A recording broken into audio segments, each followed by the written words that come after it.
Just as saltwater drops can create entire oceans, the perfect life is built upon bubbles of imperfect moments. And it is these specific imperfections within us all which lend uniqueness and beauty to the realities of what ultimately makes us perfect, just as we are.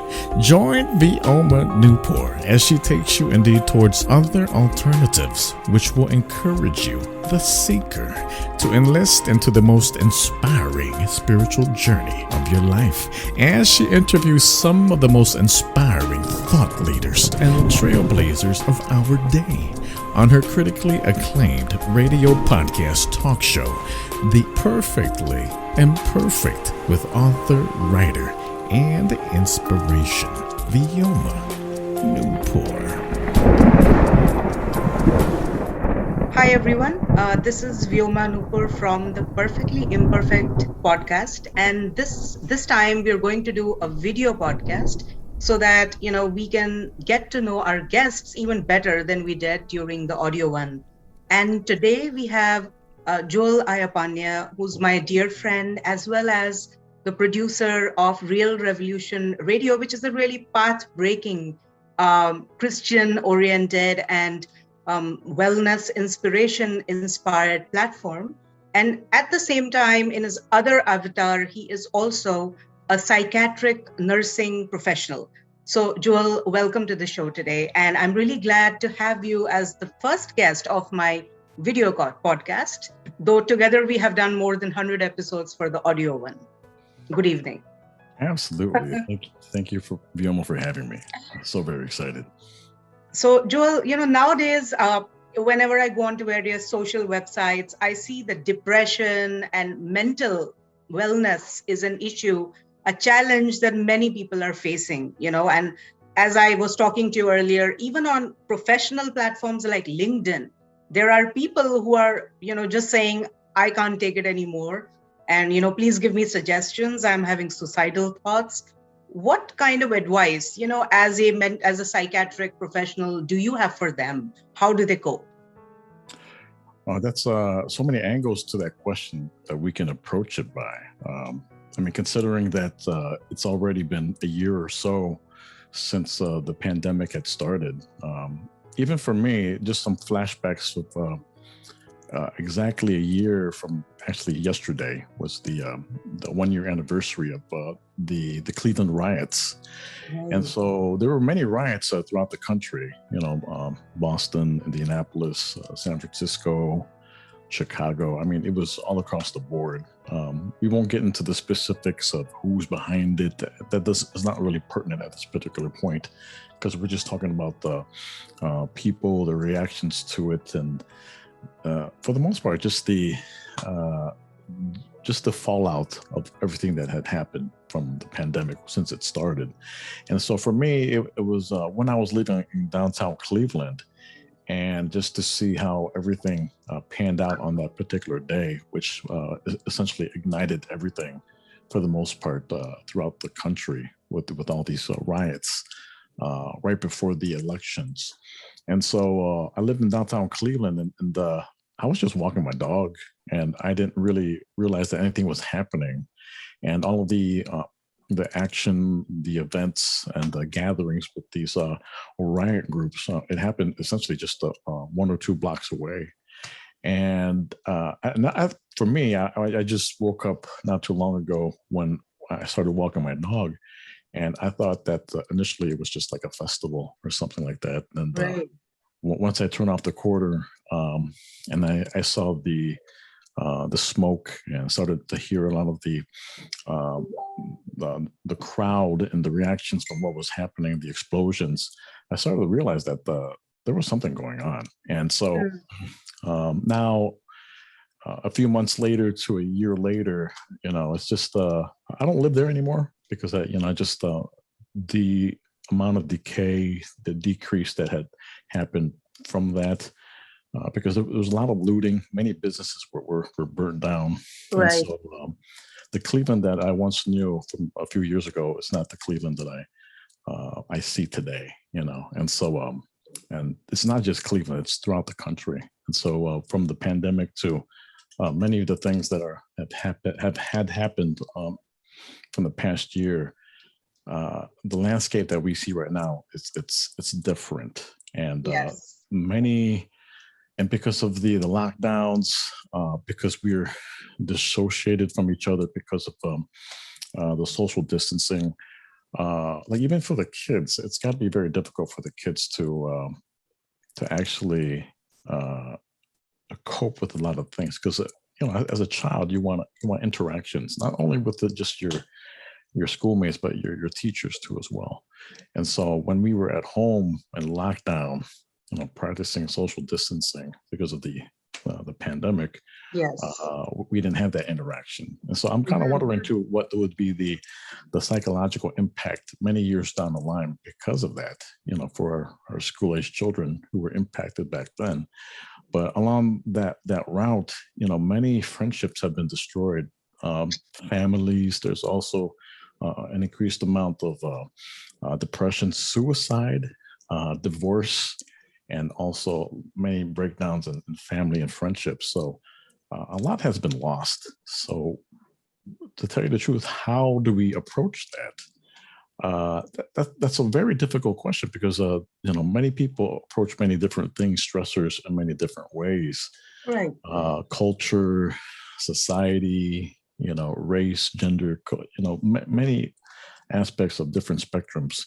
But for me, I would have to say that the best way to start would be to forgive and to accept. And that's easier said than done. And so, but as far as the first step, in my opinion, that would actually be the first thing that I would do. Otherwise, if you're unable to accept the things of which had happened, let alone forgive it, not just for other people's benefit or the actual thing that had happened in the past year, but for your own benefit, just to release and to be able to just go back to life if we're able to do so. Yes, and I would even add to that what you said, very pertinent, that maybe, because these people have an immediate problem. They are so desperate that they're noting that down in a post on LinkedIn or social media. So they kind of need immediate help.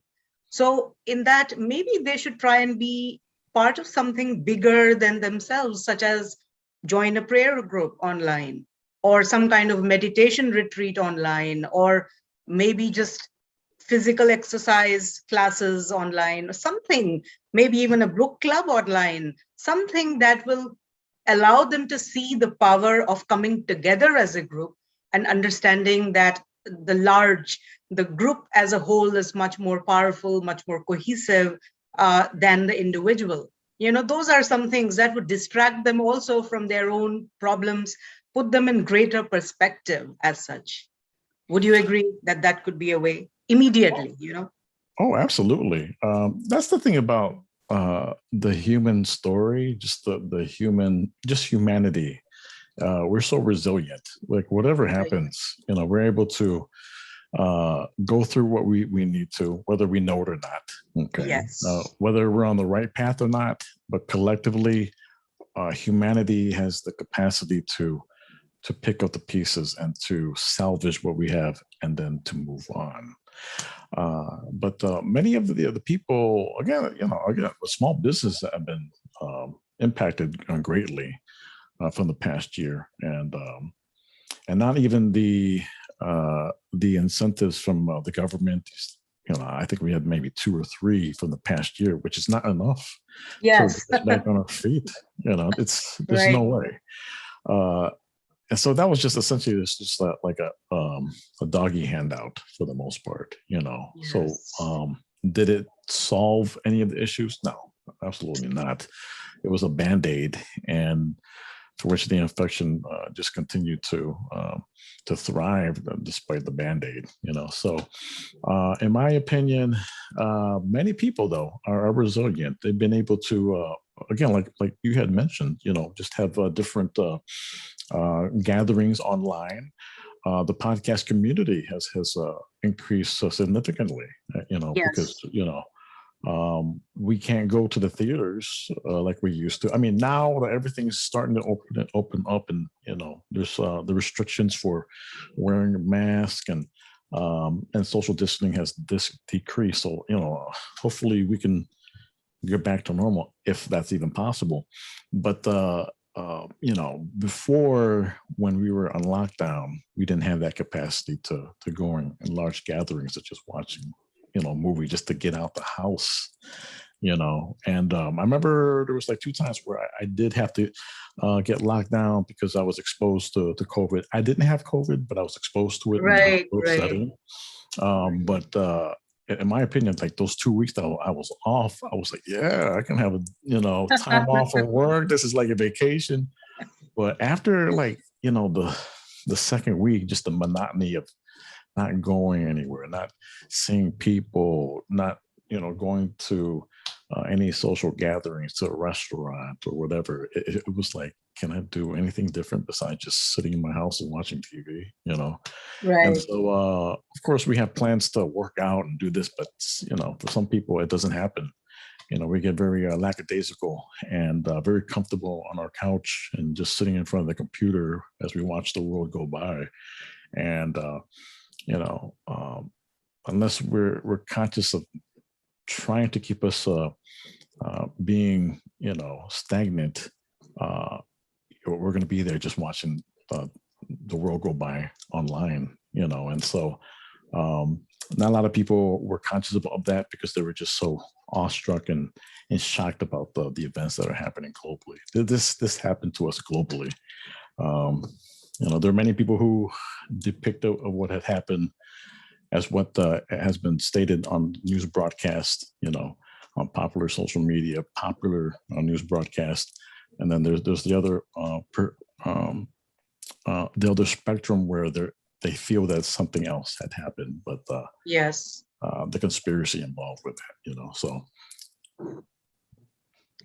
Right. Now, do you think that such people, as you said, you mentioned the term conspiracy involved. So do you think that if you're like sitting isolated at home and maybe just doing your work or not meeting other people, you are more greater prey to such conspiracy theories and doomsday predictions, etc.? So how to kind of make sure, because mental health is very much inextricably linked to what kind of media you consume. So how can you make sure that you make a better choice, just like you make the choice to eat something or to avoid something? How do these people do that? Because, the mind gets more and more into doomsday and dark, and that leads to suicidal thoughts, thinking, I'm not worthy enough, or this world is not worth living in. Correct. I would have to say, from my experience alone, okay, if I was able to talk directly to God myself, as opposed to finding answers from a medium, meaning, Yes. again, popular media, social media, news broadcast on TV, or even other people who have just basically jumped the gun and have been talking about certain conspiracy theories, whatever. Right. I think at the end of the day, I would have been more privy to discernment and more open to clarity, as opposed to just going to other sources for the truth and the answer. So I started doing that at the end of the year. And it's not like being more spiritual per se, or more privy to being more strict on a particular religious platform, but just talking straight to God, separate from the dogma, separate from the religious practice, separate from the spiritual practices, just talking straight to God. Whether you're in Hindu or Buddhist, Christian, Muslim, it doesn't matter. If you're talking straight to God. Right. And that's where I found my clarity at the end of the year. And I was like, oh, okay. So I formed my own worldview amidst what was given to me as an interpretation. Does that make sense, Vyoma? Sure. In fact, I know a bit of your story, so that's why I think it's pertinent for our audience to know, how have you yourself, rallied through your journey from being a new ager or from being into various kind of conspiracy theories and come out to clarity and more of a Christian God foundation in your own life? Oh, that's a deep question, Vyoma. I always do that, so. That's a deep question. Well, I got to tell you, I came from a Christian background, okay, and from a major Christian background, which was Catholicism. Okay? Right. It never resonated with me. I'm Filipino. We moved from the Philippines when I was just under 4 years of age, and so the Catholic upbringing continued. And so, but despite the fact that we still went to church and this and that, it still didn't grasp me. I didn't grasp the whole concept of Catholicism. It just didn't resonate with me. And Right. so, but the act of or the whole thing of believing God, believing in Christ and the Holy Spirit, I was open to that. So, but I didn't have anything that essentially was an influence for me to follow. It was just Catholic religion, and that's it. And and so I at that time was really searching, because after being picked on in high school and being very lonely, depression, thoughts of suicide too as well. For those of you who are family and friends back then who are just finding that out right now, well, that's exactly what was happening. I wasn't in a very good place, so I was searching, always searching. So between high school and actually to that point until maybe 2010, so that might have been like another 20 years after high school. So I was kind of like in limbo between high school and my early 30s. And then when I started to kind of gravitate towards spirituality, was when there was the New Age. It was right there. It was like Yes. a different world that was fresh. It was new. And there was a level of excitement and intrigue and magic, because I was stepping right into channeling, meditation, yoga, more specifically Kundalini yoga. I started getting into alchemy, not so much into tarot. I wasn't into too much of that. There's just so many cards, so many decks to collect. Right. I didn't really get into that world. But definitely meditation and yoga and Kundalini yoga. That's what essentially gravitated towards me. And then not to the very point that I wrote a book about my journeys. It's called The Book of Positive Light, Remembrance of the Heart. And I truly felt I was on the right path. And then it was actually the tail end of last year where I started questioning a lot of things. And that's when I started realizing that walking away from the church was one thing, but walking away from the New Age was definitely another. And I started to realize that a lot of it's not the people. Okay, there's so many wonderful people in the Catholic faith and church, period. There's also many wonderful people in the New Age community too as well. And that's not my main target or aim for the reason why I'm moving away from the New Age. It was essentially the practice. And long story short, it's the opening of portals and gateways to the demonic realm. And the research that I've essentially deep dived into is that there was an underlying entity which has controlled the world from the very get-go, since, well, in the Christian terms, since the garden. I'm not sure in Hindu faith if there was like a parallel to the Garden of Eden. Well, we have had a lot of demonic entities we call asuras, and they have always teemed to the millions. And to the extent that they go to the gods and they get boons out of them after praying to them, and then they use them against humanity and the gods. So yes, we have had that for a long, long time, thousands of years. Well, see, that's I didn't know that. I did not know that. And for you to say that, then there's a commonality with what I'm saying, Of course. as just not just a person of the church or a person of the New Age, but talking separately, which really is the commonality with our human experience, our story as human beings. So it's like, who are we?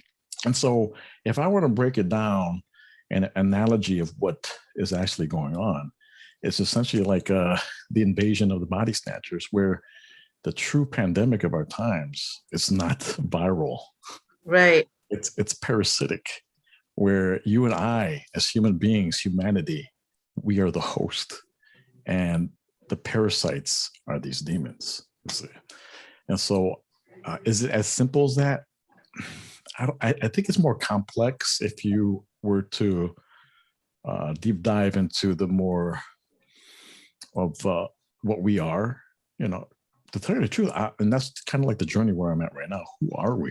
And what is this realm that we're existing in, that we seem to see as a reality?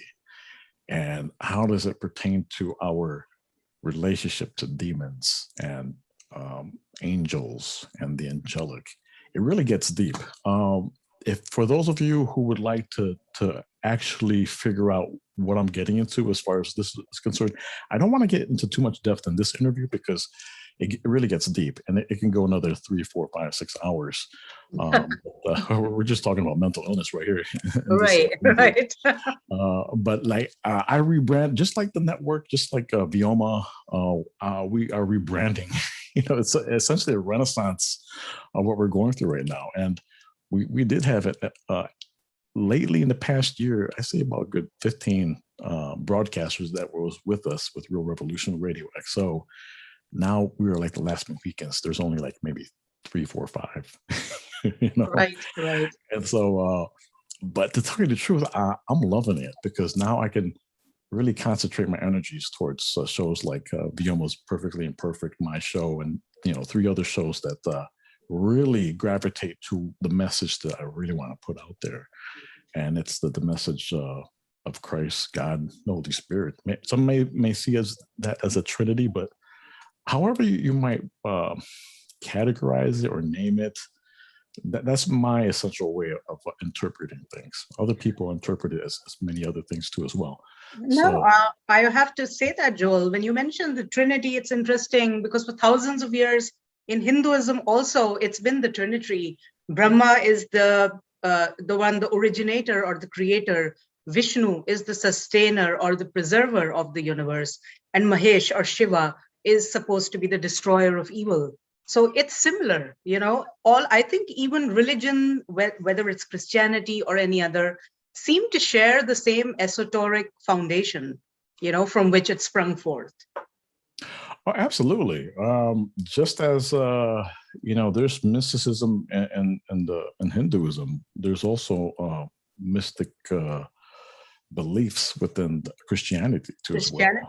Right. Absolutely. Like once you kind of like slice it up and dissect what Christianity is all about, it gets very deep, and it's very profound too at the same time when you are to parallel the mysticism of it all to your own life. And it's an unraveling of sorts. It's definitely a journey. And my worldview, my perspective of how things are as a New Ager, it's night and day with how I see things now as we speak, Right. And the thing about it, Vyoma, it's like, you don't have to go through ritual. You don't have to go through ceremony. You don't have to say 1,000, this, whatever, or, all you have to do is essentially ask God directly. That's it. Yes. However you want to call God. The God that I'm talking about is the God of Moses, the God of Abraham, the God of Noah, the God of the Most High, our Creator. And so I'm sure that's the same God that you and I focus on. It's just different names. Just the names, yeah. It's just the names and the stories associated. It has always culturally been interpreted, based on the civilization that developed it. So that is true. It's always the one power, the divine light, that one force that exists. The So one. yes, it is the one. And it's, I don't know, it's good or it's bad, but just like that, New Age spirituality as we know it today, that has developed like millions of trees, of different versions of it. But some of them have become so corrupted now that it's completely gone away from the reality. That's the matter of concern. If, as a New Ager, you're still close to that final creator being in your beliefs, then it is still okay. But then that's a dangerous path to tread, because very easily you can, go in the wrong direction. And then you also don't know who to follow, who to imitate, what to do. So it's always good to just follow your heart, your soul. And, it will always lead you only to God and nowhere else. That's it. It's really simple. Yes. I think we complicate it with all these other characters within the story. I'm not going to name those characters. Again, the whole thing is not to implicate what the message is or to confuse anybody. But I started to realize that a lot of the things that I thought was godly was actually demonic, For And example. Should we state that within? Well, okay, I'm just going to say an example, but not putting a particular name. Where Yes. there would be essentially a hierarchy of entities, right? And these are popular individual entities, and for which you thought at one point it was for the good, that which was more or less influential to a particular theosophy or ideology. And many of these particular entities, which I prayed to, even when I was in Machu Picchu, Peru, or okay, well, you know what? Since I put that out there already, okay, for some of my my blog articles, and actually for the first 3 episodes of my new rebrand of Quantum Mindfulness Radio 2.0, what essentially happened was when I was in Peru, when I was guided to go to Peru, I started to realize that many of the entities that they prayed to, okay, were essentially the same entity, to tell you the truth.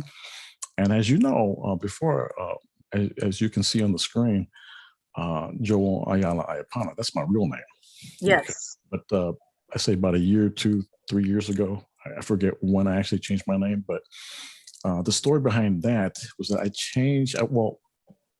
I was invited to do a ebook for this publishing company, and they gave me like full rights to what the story was about, So I decided to kind of meditate on it, So I asked during the meditation, I need a name for this character, okay? And so right out of the meditation, it was like almost a voice or a thought, but the name that was given to me was Maru, right? And so I did not know what this name was all about. Okay. I had no clue until I actually started researching it, and then starting to realize that this name essentially has Incan Peruvian ties. And so it didn't happen immediately, but I say between a year and a half, 2 years later, I started to think about maybe I should change my name to Amaru, because a lot of people do that, like in spiritual, Right. especially in the New Age. It's either a name is given to you, so that you can change it and you can encompass the very essence, the spirituality of that name, or it's you take it upon yourself to change your name.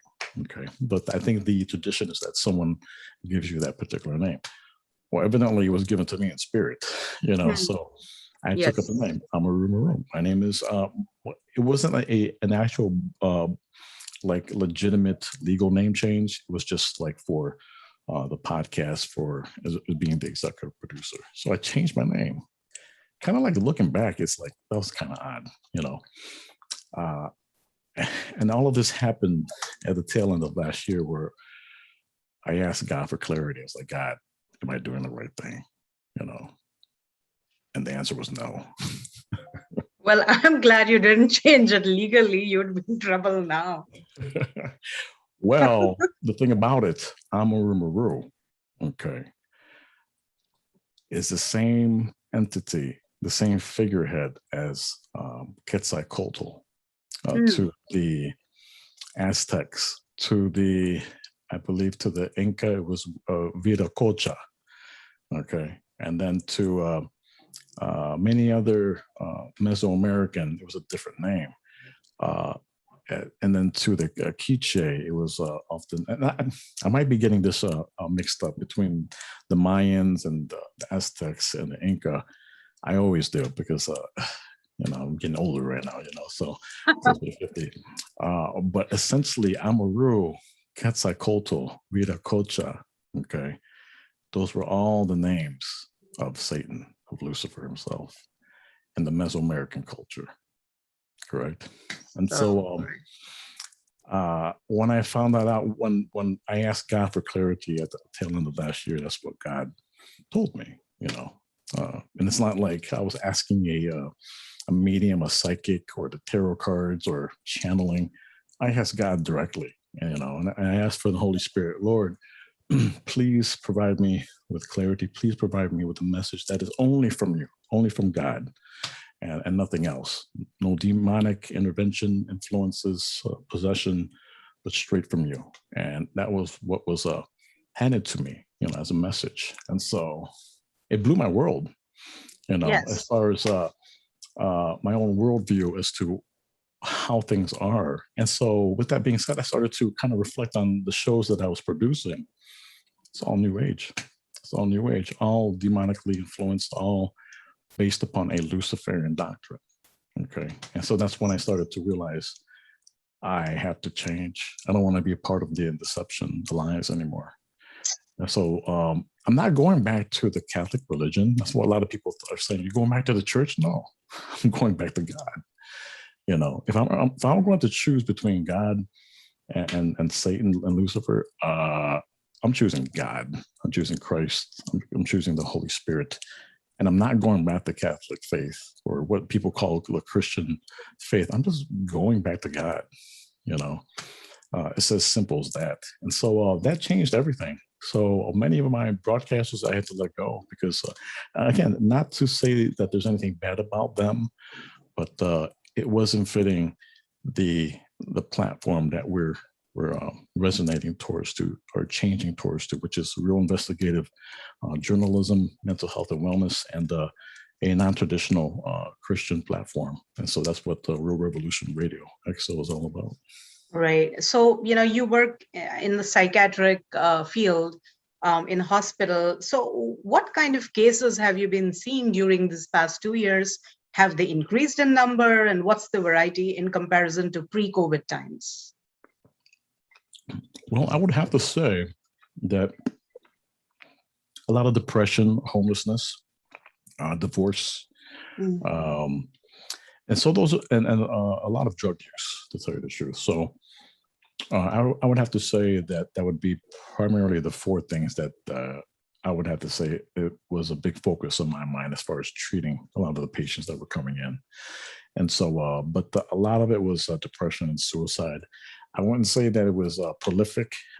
There's maybe 2 or 3 suicides that I've encountered after the fact, after we treated them, and then we found out later that they pretty much had shot themselves or killed themselves in a particular way. But to tell you the truth, I'd have to say that would be the bulk of it: depression and suicide, which again, that's a common thread for everybody that we've encountered. And I work with a lot of the veterans, so it's a veteran hospital for the most part.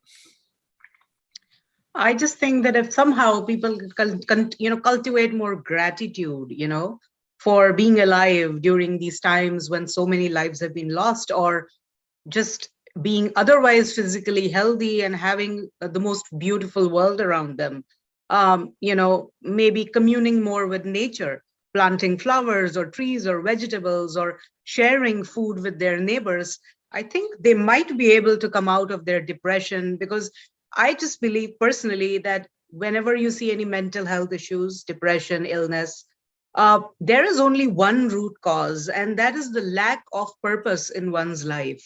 It is possible, yes, that there might be a broken relationship that caused it, some of those things. But if it's not that, because sometimes some people are otherwise perfectly happy in other ways, they have everything, yet they are depressed. So that could be. And if they find that one purpose that is keeping them here on this planet, then I think mental illness would not be so prevalent as it is right now. Oh, absolutely, absolutely. For me, not that I've have any problems with depression or suicide, but occasionally you'll feel sad. There might be a rainy day, or you might have some thoughts of just bad times, and you just remember those things. So for me personally, on a non-clinical level, just keeping yourself busy, creating, for me, podcasts, blogging about things, writing. Everybody is not all a writer. They're not podcasters, but they have their particular something which they're able to, create and not so much take their heads out of the equation, but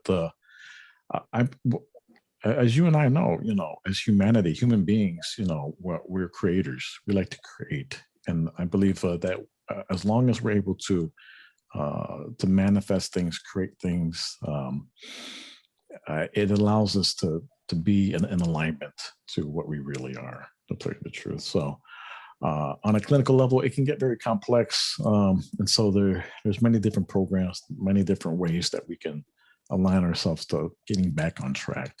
Sometimes PTSD is a big thing, trauma, and so that kind of contributes to a lot of the depression and suicide. Once it gets to suicide, it's more of a complex state to where for it to get to that point, but if it's just just a rainy day, there's many things that we can cope and be resilient about surpassing that and overcoming. Right. And in fact, on the other end of the spectrum, if you don't look at depression, there's also anxiety.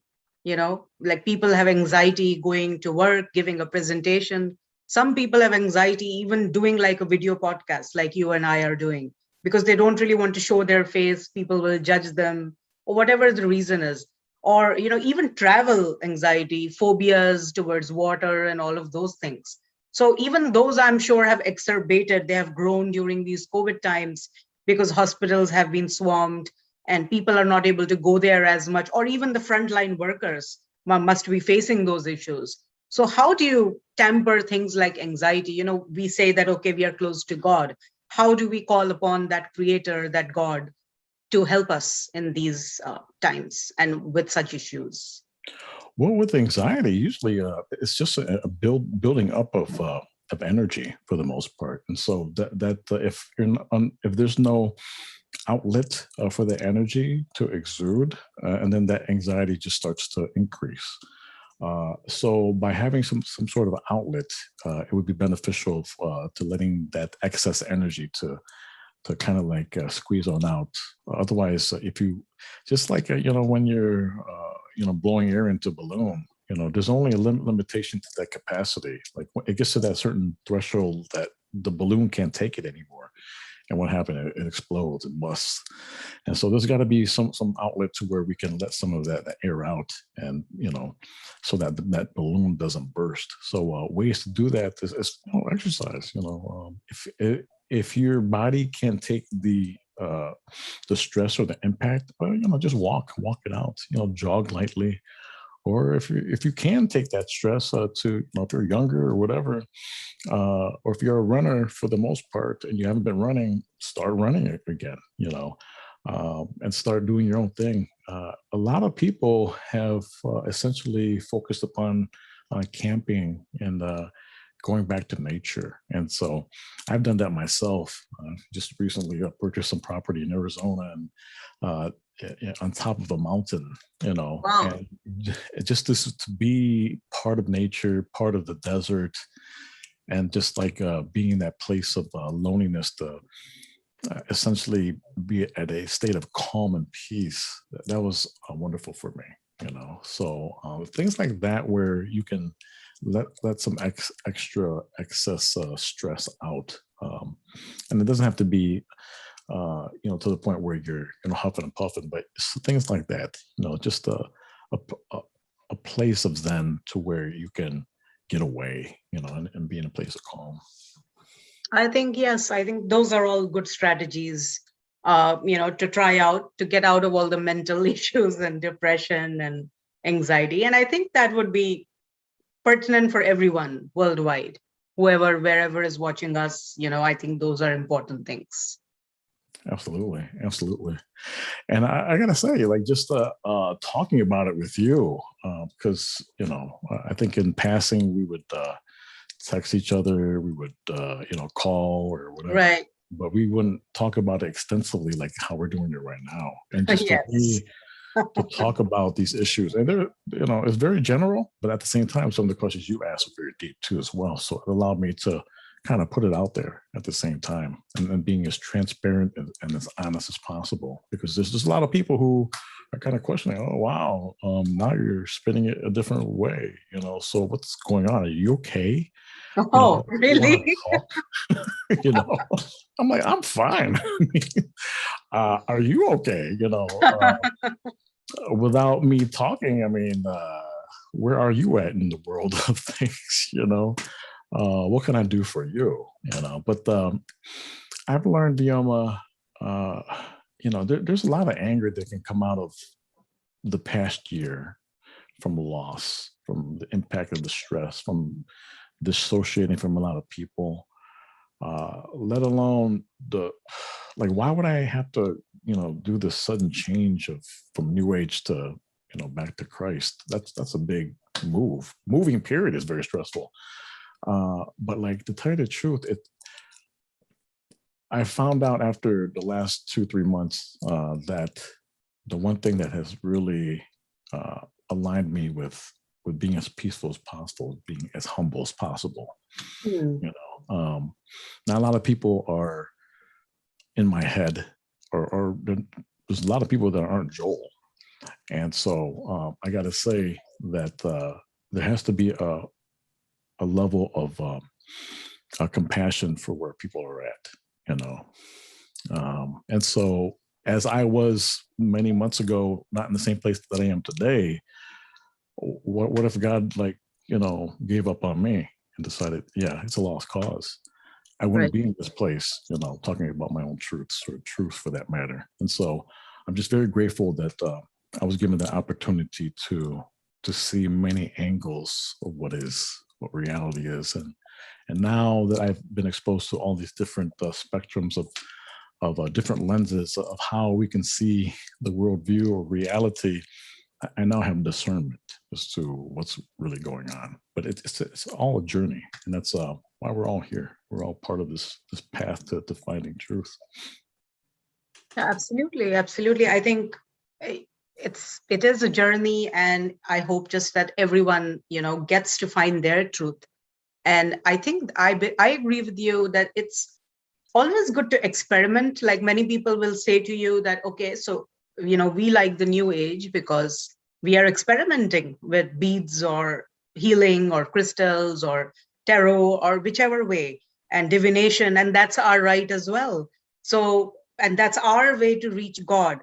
So they have their own views, but maybe you and I, we just feel that we should just cut it straight and basically just talk to God and not get caught in various other things. And then I think both of us have also reached through a journey of going through everything and then coming to that conclusion and mindset.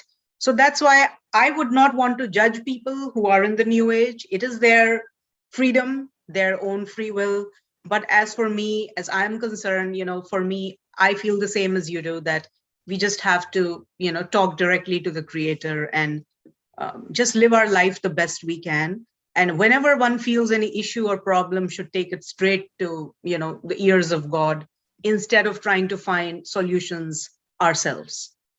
And like some of my masters or teachers have always talked to me, they say, you be the book, you be the reader. So that means that learn to find what you want within yourself, because God resides within you. and not anywhere outside, not in rituals, not in the occult, not in magic tricks, nowhere else, but inside you. Correct. Absolutely.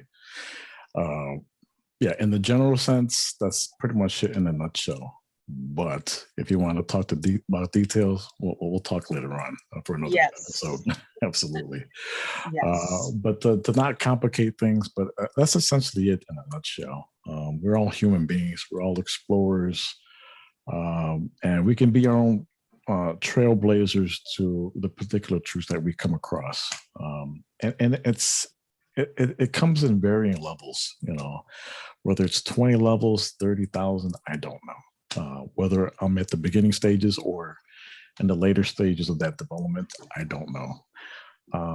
But it's definitely a work in progress. And I couldn't have gotten to this place of knowing unless I had gone through those things, right? As in the church and the New Age and other particular conspiracies in the in-betweens, I couldn't have been in this place now today with a greater place of discernment if I wasn't exposed to all of those different lenses and the spectrums of seeing things how it really is in the world today. Yes, so that's what I'm saying. That it's the experience. Everyone has their own journey. They go through it, and then they reach their own conclusions about how to live life. And I think that's the best way. And before we conclude, tell us, Joel, first of all, tell us a short story that is maybe inspiring to our audience, as to if you ever felt depressed in your life or had such issues, how did you overcome it? And secondly, what is your message today for everyone listening to us? Well, I gotta say, when I had gotten divorced a few years back, the one thing that took me out of a really bad depression was running. And so I was never a runner at that time, and I was extremely overweight at that time. But then something told me, and of course it was God. God said, "Start running," and so I didn't have a particular game plan or blueprint that I followed. I just started running. And so after a while, I started to realize I love running, and then as a slow progression in the very beginning, I started realizing that my body was changing too, along with my state of thought. And so I started to start running in different places, different cities, and different marathons and different races. And that was the one thing that took me out of that slump, was just to get it as physical as possible, not necessarily just drawing up a plan of this and this, I got to do this, just doing it. If you just jump into it and just do it without thinking about it, then you can start, having forward progress. So for me personally, that's what had helped me to get out of that slump, that little state of depression after the divorce, for the most part. And it really helped me along the way to getting to where I am today, And so, whatever, appeals to you, whatever reaches out to you, whatever resonates with you, kind of just roll with it. Don't think about it too much, and just do it. Just make sure that it aligns with the place where you're not infiltrating into somebody else's path, and to where you're doing it for your own good, under God's will. But something that doesn't implicate or, thwart anybody from their own path, just as long as it's in alignment with what you're all about and making yourself happy. That's what it's all about. I started realizing throughout life, it's all about making yourself happy. If you start to become unhappy because you're making other people happy and you're pretty much left in, left field, then there's something wrong. So do things that make you happy, because if you become happy, other people around you become happy. And it's kind of like an alchemical effect from that point on, and it changes worlds when you start to change from the inside out. Wonderful. And also, tell us, Joel, of course, we'll be talking again soon, but tell us, how do people reach out to you? If they want to be part of your revolution, if they want to be reading your book, or maybe are you going to write a new book with your new worldview? and how can people just contact you and reach out to you? Absolutely. There will be a new book. As to whether I'm going to modify my older book, I'm not really sure yet. I think I'm going to use that as my testimony, because that book in itself is a journal book of my own particular experiences with the New Age. So I might just leave it the way it is. But there is going to be a new book. As to how I'm going to swing it, I'm not really sure yet, but it's definitely going to be based upon my own new worldview of things. But how you can get a hold of me is if you want to email me. If you don't want to call me directly, just email me at awaken@realrevolutionradio.com. You can chime into our new broadcast with our network here at Real Revolution Radio XO at awakeningondemand.com. So that's www.awakeningondemand.com. If you want to tune into my own broadcast, my own rebrand for Quantum Mindfulness Radio 2.0, you can chime into that website, my official website, at www.quantummindfulnessradio.com. I think that's excellent information. I'm sure some of our audience will definitely want to check you out. And thank you, Joel, for being here today with us. It was a great pleasure. And for every one of you out there, please keep hanging in there. Be happy. Try to be more, productive and gainfully employed, and just, being a little busy with apart from work, with other things that Joel suggested. And I will see you next time. And we'll bring such wonderful guests, to talk on happiness and various other things. So till then, good night. And Joel, I hope to bring you on to the show again. Absolutely. Thank you for having me, Vyoma. Thank you. Yes.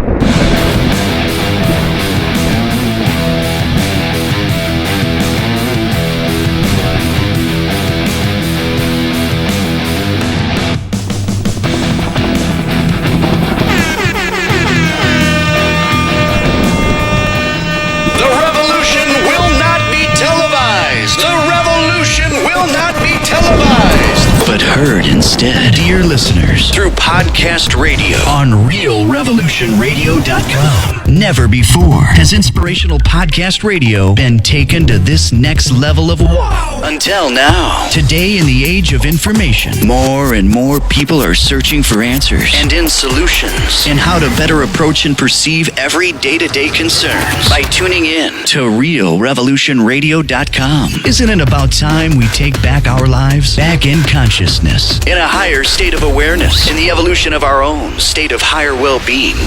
Yes, we can do so consciously every day by tuning in to the many groundbreaking and third eye-opening podcasts. Our new Cleveland-based network of over 33 paradigm-shifting internet talk shows. Only on realrevolutionradio.com. Be part of that change. Evolve. Be inspired.